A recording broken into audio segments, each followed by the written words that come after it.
going to do our best to ensure that that does not happen. So welcome everyone. Thanks for taking the time out. Thanks for kind of getting involved and coming along to this evening's Network and Learn session. I've not done one of these before, and thank you to Richard, first of all, for kind of inviting me in the first instance to be involved in this. I'm kind of really excited to just go through some tales tonight, some stories around kind of well-being and applied sports psychology practice, and hopefully we're going to allow plenty of space for audience participation. I'll be honest, straight off the bat, this session was far more popular than we envisaged. So we initially were talking about maybe a handful of people and we'd just have some back and forth dialogue. And then the Eventbrite responses started coming in and it seemed to gain some traction. So we've slightly revised what we want to do tonight, but we are still going to really push that everyone gets a chance to have a voice and have a say. And we'll kind of explain the audience participation aspects as we go through. Let's start with just some really quick introductions. So my name's Chris Rowley. I'm Deputy Head of School in Psychology at Leeds Trinity University. And I was kind of talking to Rich earlier about the introductions. I started studying sports psychology at undergrad back in 2004 and haven't really stopped since, basically. Since that starting point, I've kind of just remained in academia in sports psychology. There's been kind of bouts of quite busy, intensive applied practice along that journey, which I'll talk to you about as I go along. But fundamentally, I've spent my working life in academia around sports psychology. Had the pleasure of teaching Richard in the kind of latter stages of his undergrad at Leeds Trinity. And one interesting thing to maybe reflect on is that, first of all, my own undergrad and my master's didn't really include well-being. I don't really recall them being focal points in the curriculum around that time, 2004 to 2007, 2008. By the time Rich was at Leeds Trinity and I joined here 2015, again, I don't really remember us covering it much. Since Rich left us as an undergrad, we started to gradually introduce it. I think as the topic and the discussion gained real traction in sports psychology, well-being started to feature in our curriculum. Rich will tell you his own story, but by the time Rich is now back with us as a fully fledged member of the academic staff, it's kind of borderline front and center in terms of our undergrad delivery at Leeds Trinity. So kind of just interesting in terms of academic journeys and the extent to which well-being as a focal point did or didn't feature. So that's a little bit of backstory about me, and I'm going to kind of tell you some more stuff as we go along, but I'll hand over to Rich to say hello at this point, please, if that's okay. Thanks so much, Chris. No, hard to follow after that. So yeah, hello everyone. I'm really grateful to see you all, see some familiar faces on the call and some new faces as well. As Chris mentioned, I was an undergraduate student at Leeds Trinity University under his mentorship as well. He was quite influential, taught me on from when I was a second year student all the way through, and was very influential actually in kind of his teaching and what led me along the path to exploring well-being. In particular, I think his applied sports psychology module, which he developed, really kind of set me on my path, in particular to thinking critically about key concepts in sports psychology. In particular, I think my dissertation early on was on like anxiety differences. So I've done the journey from anxiety and performance in sport all the way through to my master's, which started to think about more about stress and well-being, and then my PhD at Leeds Beckett University fully started to pursue the topic of well-being under the branch of positive psychology, some organizational psychology and sports psychology integrated within there. And that's led me to where I am today, 3 to 4 years later, dedicating my career towards exploring well-being in applied sports psychology. And this kind of opportunity to discuss what Chris and I know about well-being, and to give some of our thoughts, some of our recommendations for applied practitioners and academics is a really valued one. We're really grateful for, especially it's very much a full circle moment as well, working alongside Chris, having learnt so much from him previously. So yeah, I'm really looking forward to sharing our insights on well-being and stories on well-being today. Back to you, Chris, to take us on. Thank you, Richard, and your bribe is waiting for you afterwards for all those nice things.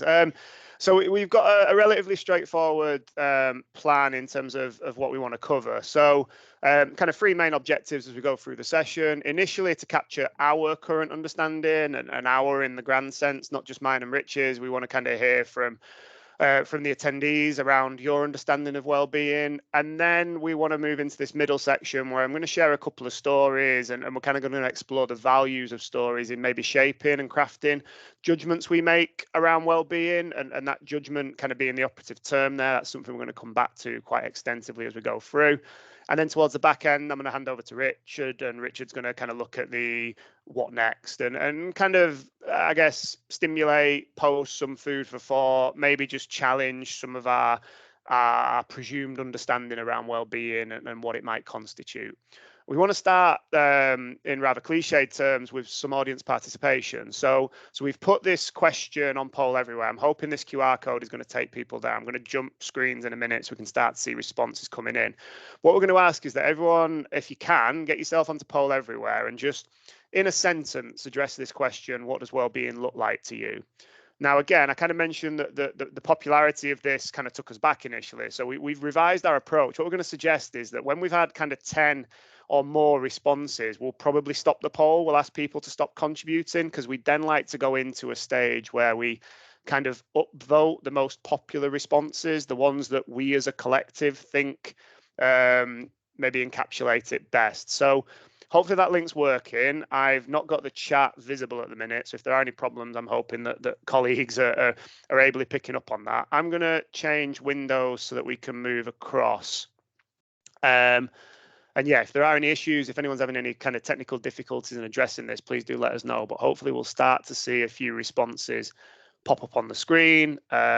And we're hoping there's then going to be the option for people to kind of upvote or like effectively the answers that they feel do the best job. There we go. Thank you. So our first two contributions are in.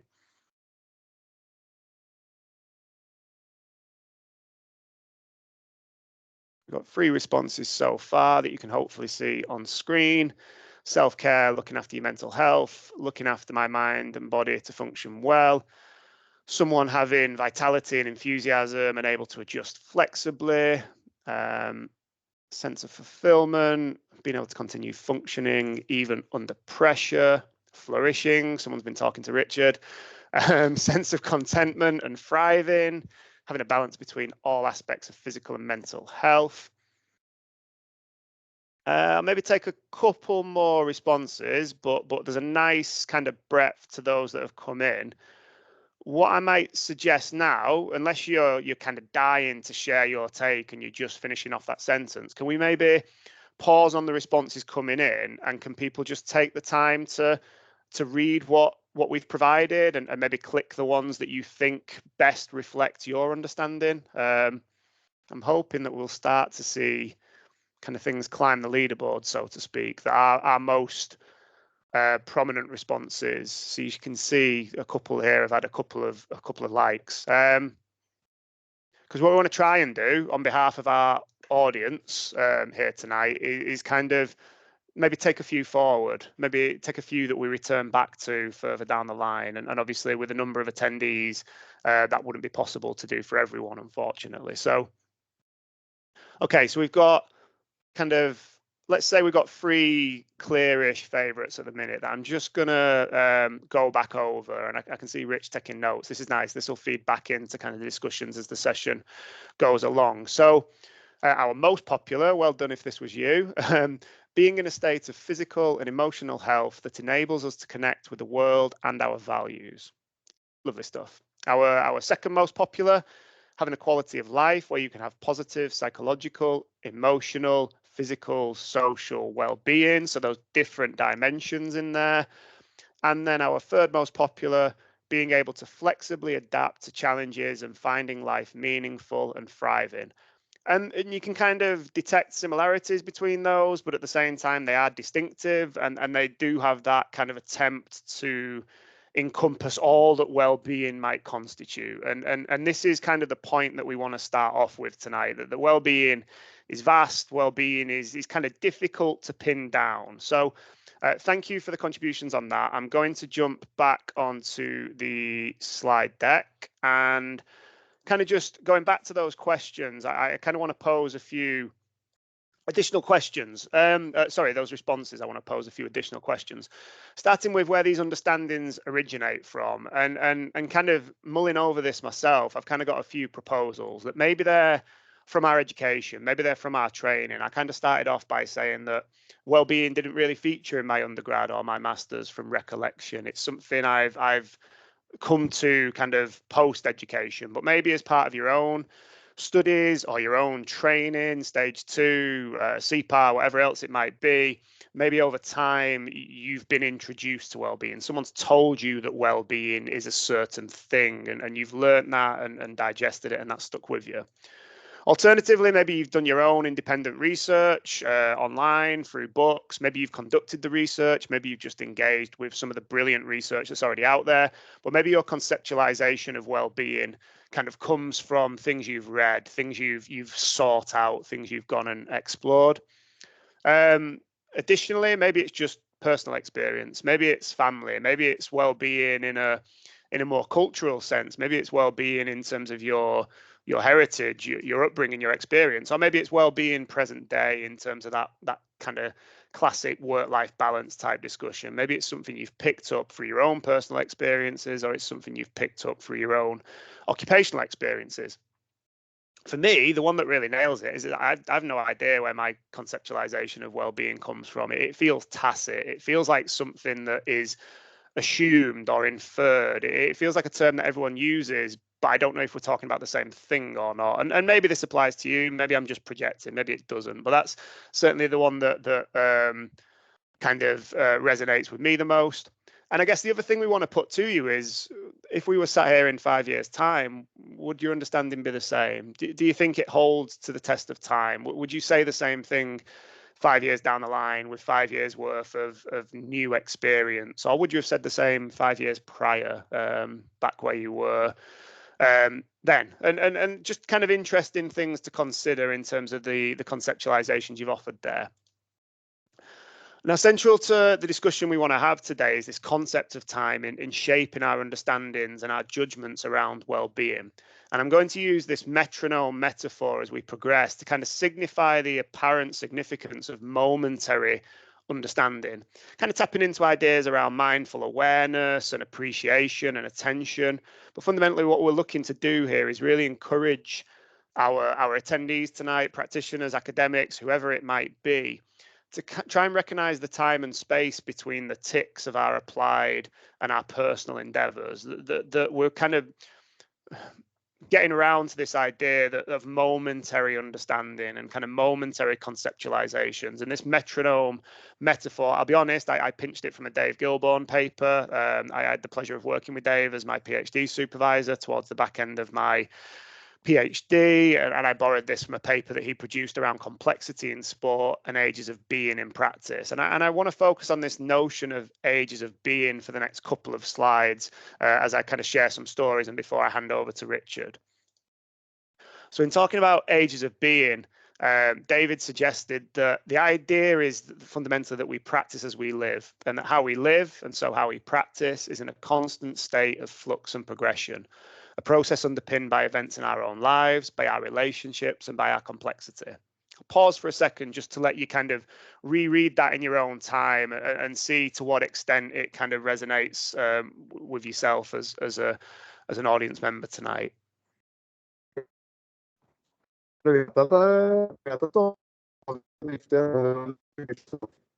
Yeah. Oh, we've got a little bit of oh, there we go. Karina's muted. Thank you. And then kind of moving on from that, a further comment that is made in the paper: how I practice is filtered through a reflection of who I have become. And so I often contemplate whether we should take more time to truly understand our own moment in time. And this notion of our age of being, of our own complexities at any given moment in time, I kind of want to emphasize the extent to which that might shape our understanding and our judgments around well-being. I know unequivocally from my own experience that as a parent, my conceptualization of well-being is very different to what it was prior to becoming a parent. It's just that's that experiential aspect. I think of the world differently now than I did kind of 9 years prior to having children. So that's kind of an interesting note to consider as we move forward. What I want to do for the next few minutes is just share then a couple of brief stories, kind of take a couple of moments in time, a couple of ages of being from my own applied experience, and kind of aligning with qualitative approaches and my own engagement with reflective practice literature and applied sports psychology. I want to offer these short stories as a way of promoting meaning making around both practitioner and client well-being. And then towards the back end of the session, we'll try and do some breakout activities, and maybe there's an opportunity for people to share some of their stories as well. So I've got two short tales from kind of 15 years of sports psychology work, some pockets of applied intensive work, lots of research, lots of academic stuff, but kind of on and off applied practice, an early experience from kind of formative years as a PhD student working in a rugby league academy, and then one more recent from working with an aspiring Olympian chasing qualification for the Tokyo Games, kind of either side of the enforced COVID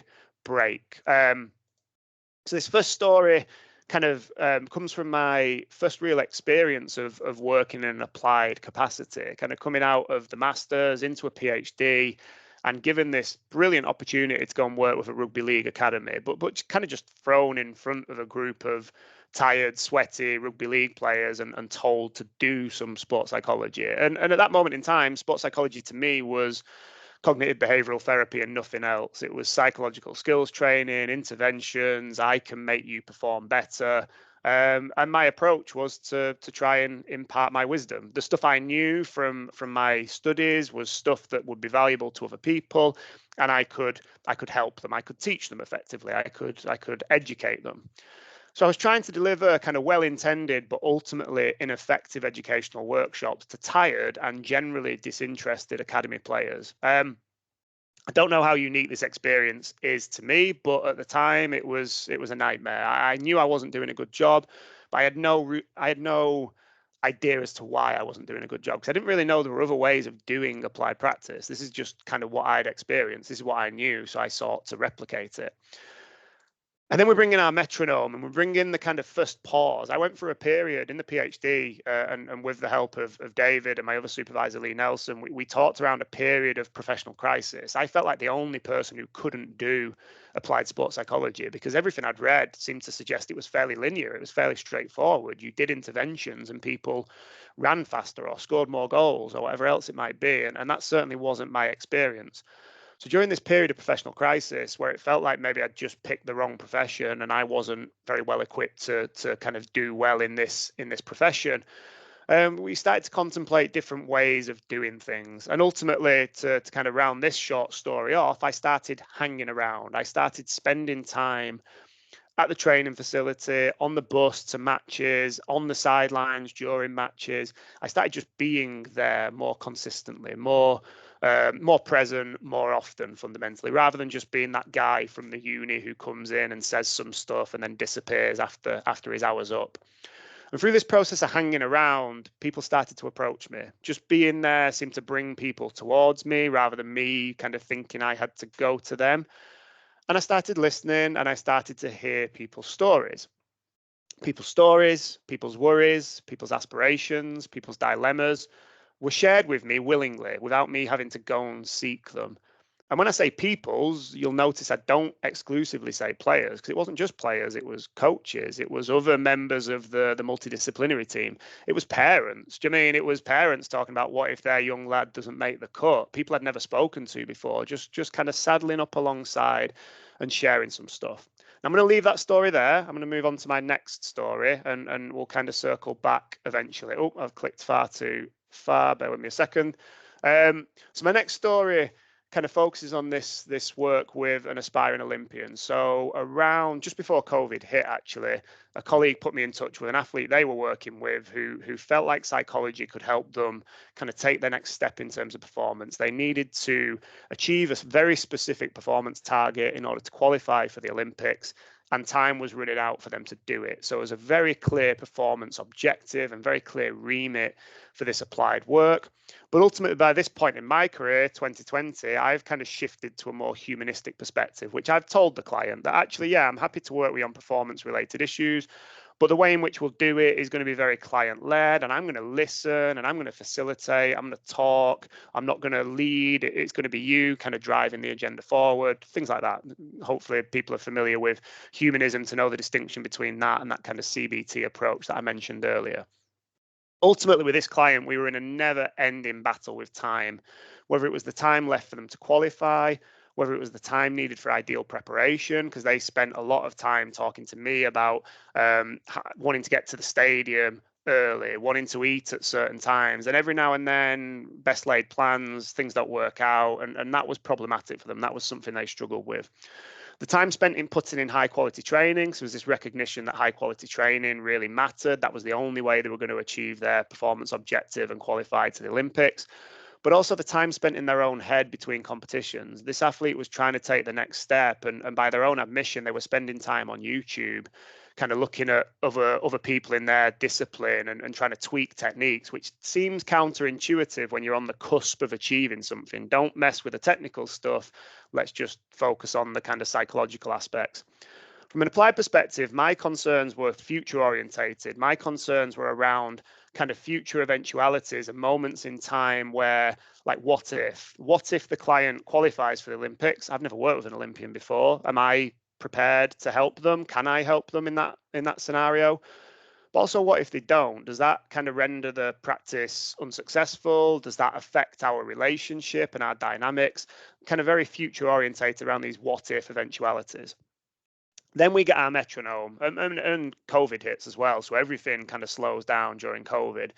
But ultimately, what the client was able to do really well, and what I facilitated, was this notion of COVID allowing for time, more time to qualify, because the Olympics get postponed, obviously.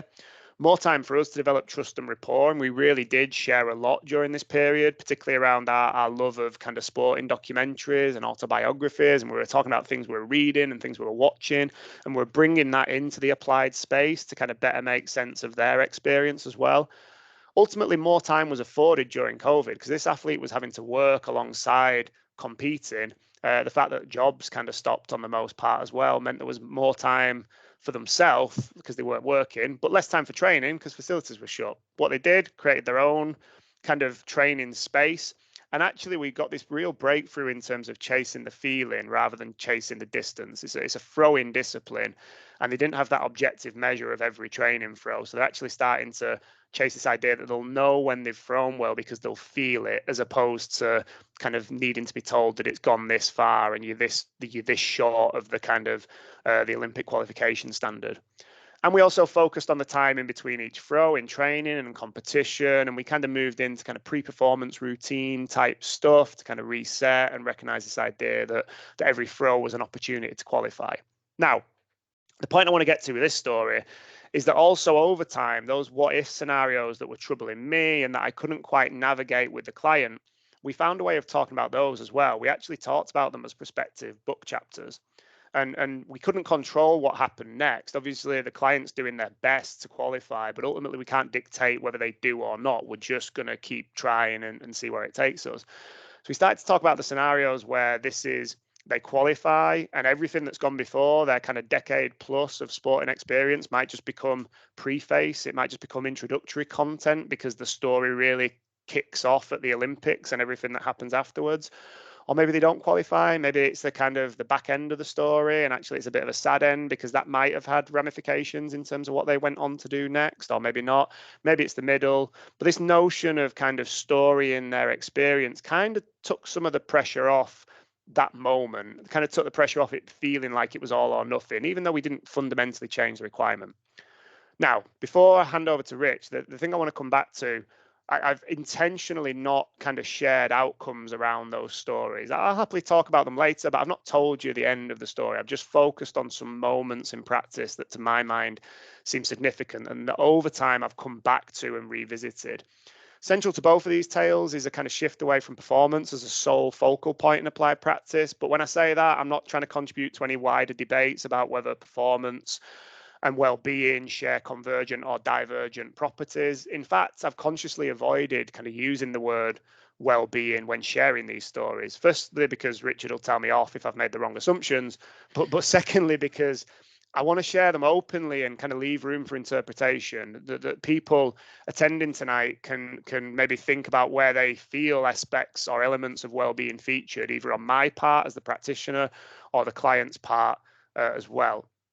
But the thing I want to leave you with before I hand over to Rich is something that Mark Anderson said in the introduction to critical essays in sports psychology, an applied sports psychology book. Mark Anderson talked about the performance agenda being like a house painter who can do a really good job if you want your house painted blue. But if you want anything other than your house painting blue, then that particular house painter is not necessarily going to be the person for the job. In talking about this further, Mark Anderson said that athletes and coaches' lives are not blue. Their concerns cover a great deal of the visible spectrum. And obviously, in extending that metaphor, a rainbow has a wonderful aspect of blue in there. It's not to discredit a performance agenda. It's not to say we don't need it. It's just to recognize that there's a lot more going on than performance as a sole focus. And in keeping with this metaphor, all I know from my kind of experiences to date, and I guess what I want to focus on through sharing these stories tonight, is the idea that a greater appreciation and visibility of the spectrum of these athletes and coaches and parents' lives helped enrich my own applied experience. First and foremost, I felt more valuable. I got more meaning from the work I was doing, but it also seemingly contributed towards increased client satisfaction and appreciation as well. Like I say, I've not finished the stories here. I've avoided offering kind of definitive outcomes and ending the stories. Instead, I've tried to emphasize the moments which are of apparent significance. And hopefully, if we've planned this appropriately, these moments are going to align nicely with some of the questions and recommendations that Richard's going to go on to pose in the latter half of this session. So at that point, I'll hand over to you, Richard.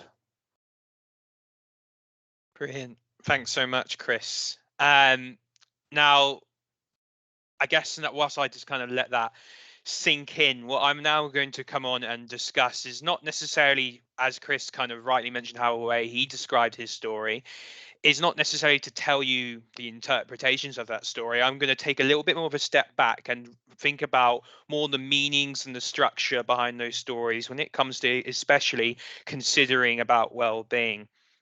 Now, in this regard, as Chris rightly mentioned, he didn't mention, well, pretty much did a good job of not mentioning anything to do with well-being in that, because there's reasons behind this, which I'll come on to talk about in terms of implications.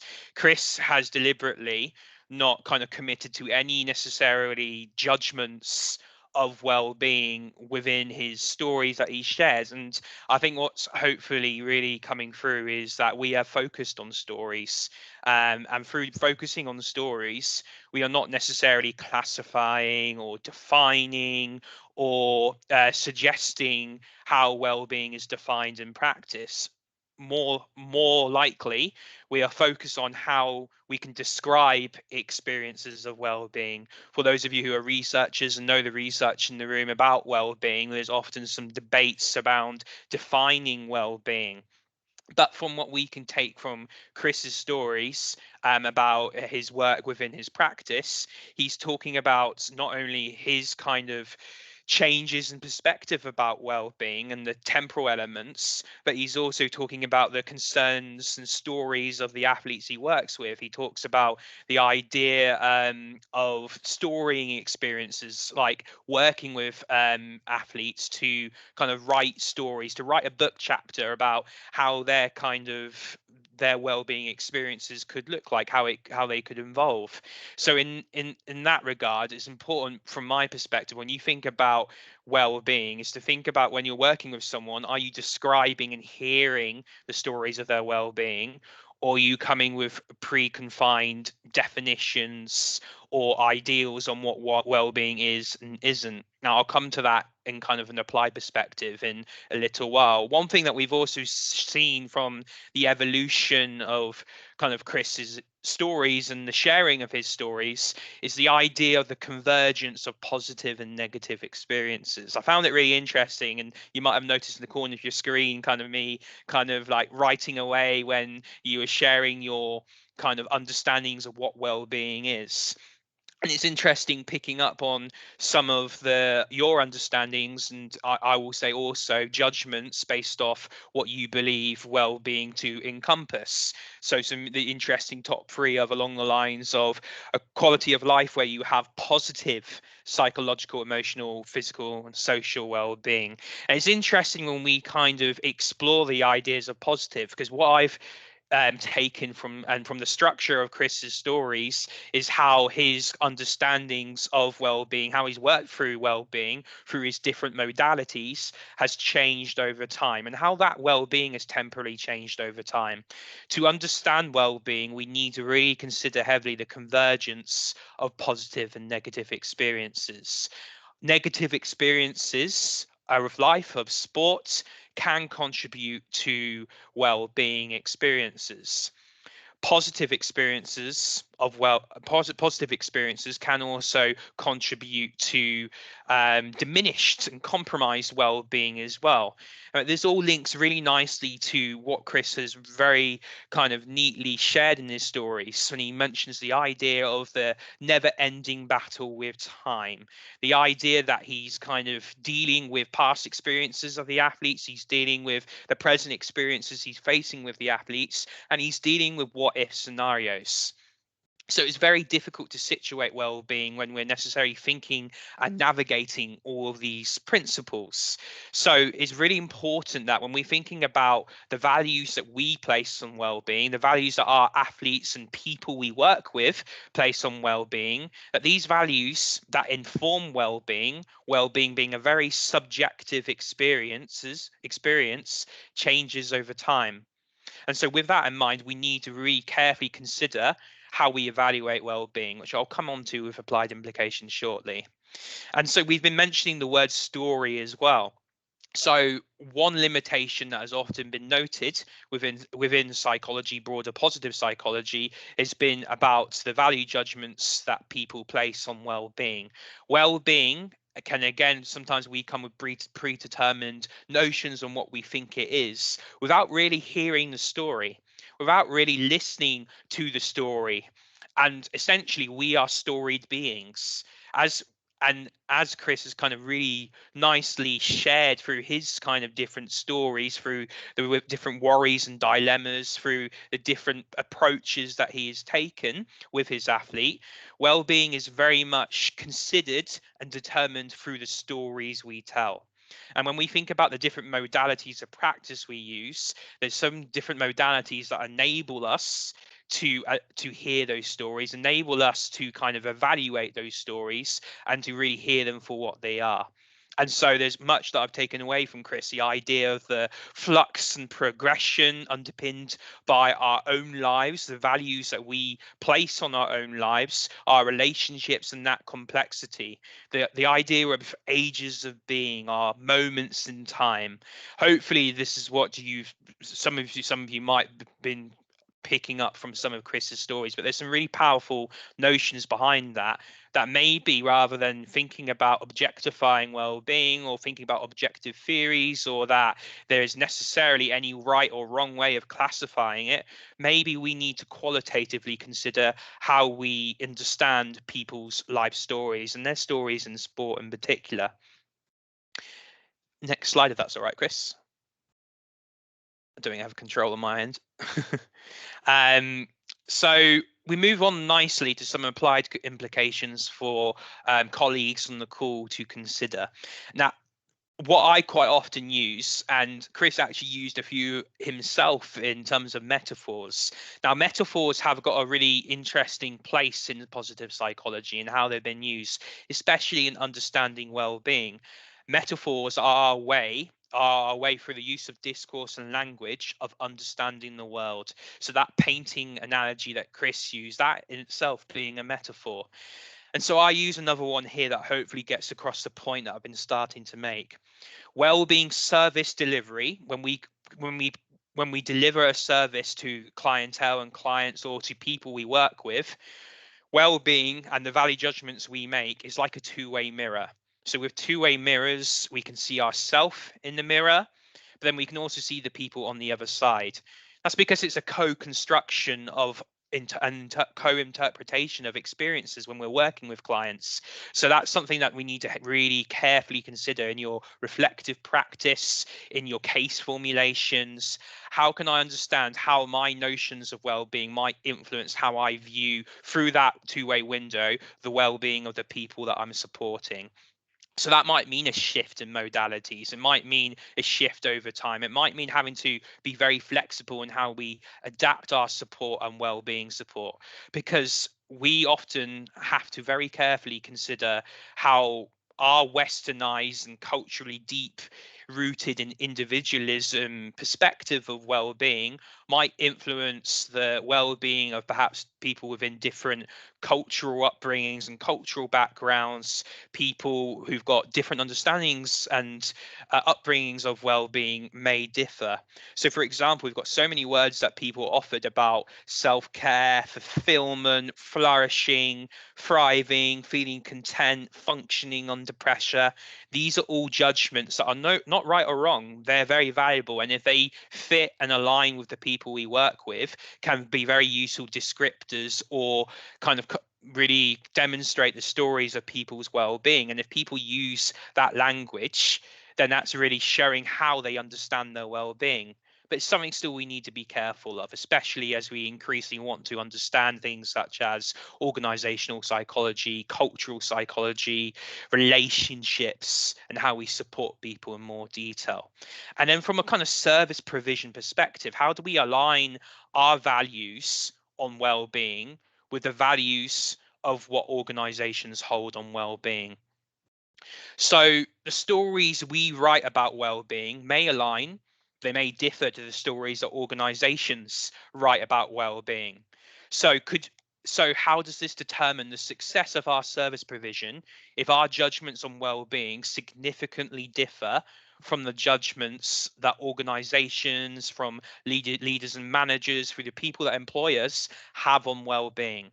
So that's a really interesting one to navigate in our service provision, and more broadly in our educational pathways. And this is hopefully going to lead to some work that Chris and I and colleagues work toward when working with the likes of DSEP, with BASES and so on and so forth, is how much do we really know, going back to what Chris mentioned about the importance of education underpinning our understanding, how much do we really know about well-being in sport and exercise psychology educational pathways? How much emphasis is placed on well-being in comparison to the related but distinct terminology and use of terminology of terms like mental health or flourishing? How related are these concepts? Are they distinct?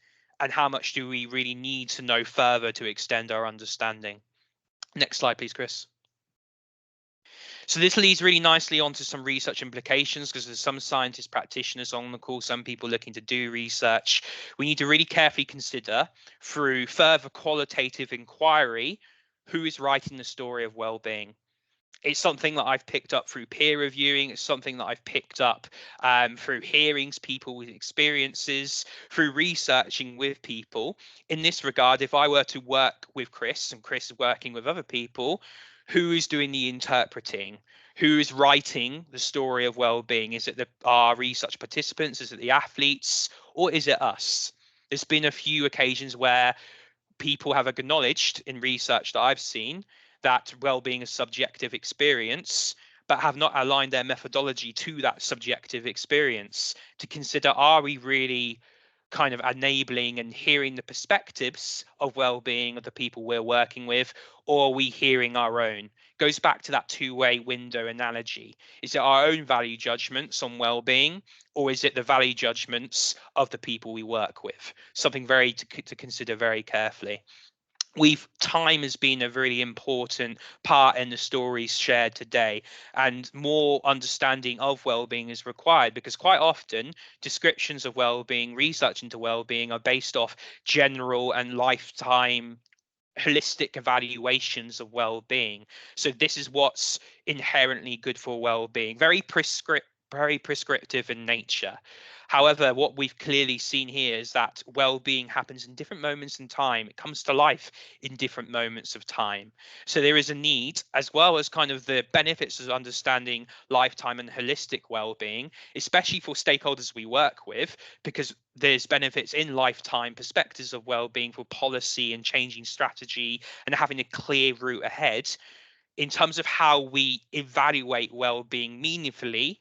Momentary evaluations, day-to-day understandings of well-being are really important. Lastly, as well, what are the loan words, languages, and metaphors do we use? How many metaphors have you guys seen today from Chris and I? There is some method behind this. The way we use metaphors is a way of accessing how people make sense of the world, of the realities they're in, of their experiences of well-being. So with this in mind, do we need to expand our metaphorical understanding of how people use them to make sense of well-being? I tentatively suggest here that a lot of understandings are often used through metaphors like continuums, through ladders, through battery analogies. But does this often capture the sense-making experiences of people's own well-being? How limited is that? How kind of useful is that? There's always pros and cons to the metaphors that are used, but do they truly align to the values that people hold? Is height, high or low well-being, necessarily something that is really useful for people if people don't want to understand well-being in terms of height, but instead of want to understand it in terms of breadth, or understand it through a different contour or metaphor? Lastly, in terms of the culture, in terms of cultural sports psychology, the loan words we use and the languages we use also is really important. There's a lexicon of happiness that exists. And so therefore, with that in mind, there is some different languages in which well-being is interpreted differently. And so we're limited in the English language that experiences of well-being are only captured by certain words. So we need to move towards a lexicon of well-being. There's some words that we can use to put our finger on experiences, but not all of these words, and some of the words we've used today are very, again, deep-rooted in westernized understandings, which is useful because we are in a predominantly westernized society. But in order to understand how we can expand our lexicon, how we can understand the diverse nation that we live in, and also to benefit cross-culturally as well, we need to really understand, we need to expand our lexicon of well-being beyond through the stories that people tell. Now, I believe that takes us to a bit of a breakout room opportunity discussion, bit of maybe a Q&A. However, Jodine and Alex see fit with to round off this DSEP network and learn. But Chris and I are really keen to hear from your discussions. There's also another slide just after this that we'll show before we go into breakouts. We're very keen for your feedback. If Chris, you can move to the last one. Sorry, I'm trying. I got stuck between windows. Yeah, there we go. Fine.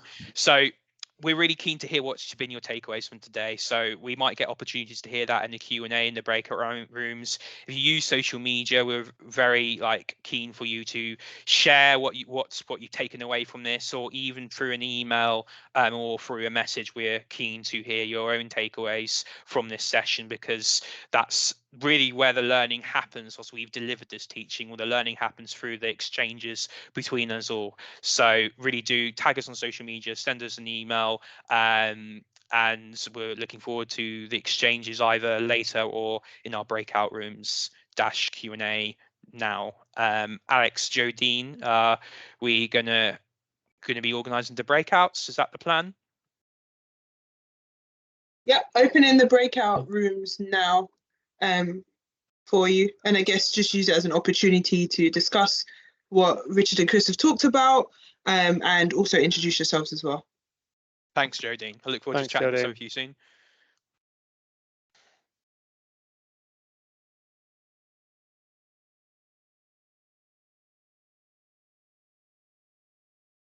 You can see the breakout rooms coming. It's that little pause before it, isn't it? It's like, okay, when are we moving?